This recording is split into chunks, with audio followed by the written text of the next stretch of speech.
এই তীব্র রোদ আর গরমে রাস্তায় খেটে খাওয়া মানুষদের জন্য ফ্রি শরবতের আয়োজন আমিও করতে পারলাম, আলহামদুলিল্লাহ। প্রচন্ড গরমের কারণে অনেকে এই উদ্যোগটা নিচ্ছে, তো ভাবলাম কেননা আমিও নিজ এলাকার মানুষদের জন্য করি। আর যেই ভাবনা সেই কাজ। সকাল সকাল চলে আসলাম বাজারে, এসেই প্রথমে চলে আসলাম লেবু কেনার জন্য। শরবত যেহেতু বানাবো, লেবু তো লাগবেই। 500 মানুষের জন্য শরবতের ব্যবস্থা করব, সেই অনুযায়ী এখান থেকে 1 টাইম গ্লাস নিয়ে নিলাম। লেবু চাপা মেশিন, ডাবুক আর প্রয়োজনীয় যা যা লাগে সবই নিলাম। শরবতের জন্য চিনি নিয়ে নিলাম প্রথমে 6 কেজি, যদিও পরে আরো লাগছে। মানুষের মুখে হাসি ফোটাতে গেলে একটু তো কষ্ট করতেই হবে, তাই না? তো বাজার থেকে সবকিছু কেনাকাটা শেষ করে চলে আসলাম একটা সুপার শপে এখান থেকে ট্যাং নেওয়ার জন্য। বাট এখানে 1 প্যাকেট ট্যাংই ছিল শুধু। 1 প্যাকেট ট্যাং দিয়ে তো আর এত মানুষের শরবত বানানো সম্ভব না, তাই আরেকটা সুপার শপ থেকে 2টা বড় বড় বক্স নিয়ে নিলাম ট্যাং এর। 2টাতে 2 কেজি ট্যাং নিয়ে নিছি আমি। সবকিছু নেওয়া শেষে চলে আসলাম ডেকোরেটের দোকানে। এখান থেকে নেব সসপ্যান, যেটার মধ্যে শরবতটা গোলানো হবে। মোটামুটি আমাদের সবকিছু অলমোস্ট ডান, আর সবকিছু নিয়ে চলে আসলাম বাসার নিচে। আমরা সকাল থেকে কাজকর্ম করা শুরু করে দিয়েছি, যাতে দুপুরের কড়া রোদে আমরা সবাইকে ঠান্ডা শরবতটা খাওয়াতে পারি।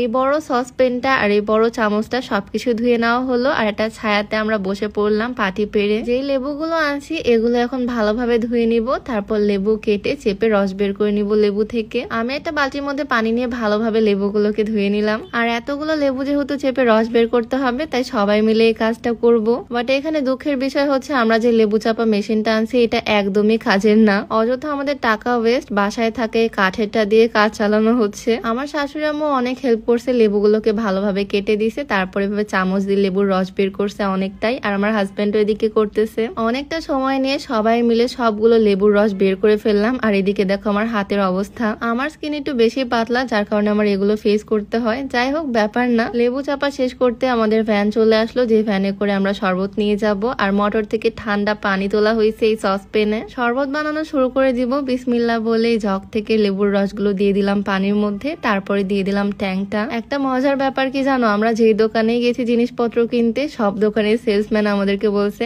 আপনারা কি শরবত দিবেন তাই না ফ্রিতে। মানে তারা অলরেডি জানে এখন